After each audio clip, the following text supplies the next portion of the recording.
Tirar foto ou tá filmando? Filmando. Pega, meu bem.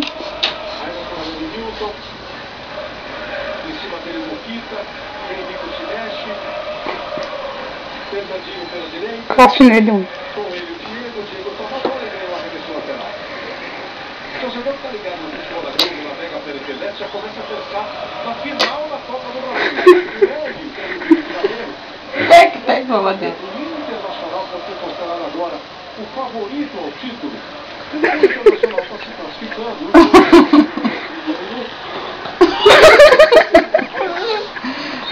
Encosta no pé dele. Sério, velho.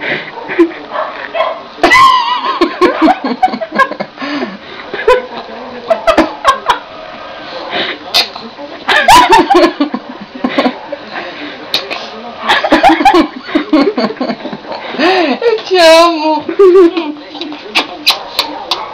Eu amo você. Pega, vou bater. Não, deixa eu ver lá.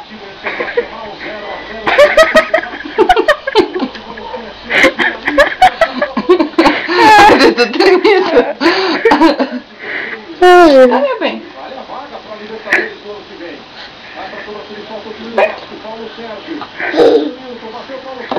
Quer saber mais?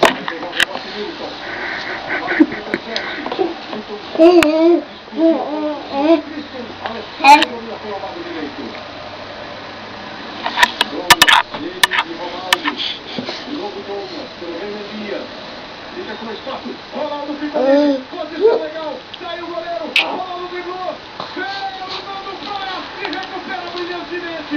Ronaldo ainda fica com ela, toca atrás pro Douglas, dominou, vai arriscar pro gol, vai tocar pro Elias, acaba a bola aí, fez a frente, o Ronaldo ia fazer o gol. Vai, mamãe.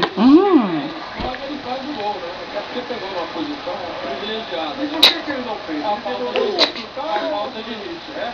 Aí já tem que ficar. Claro que é mais medo. Bota na mão dele pra mãe ver. Bicho?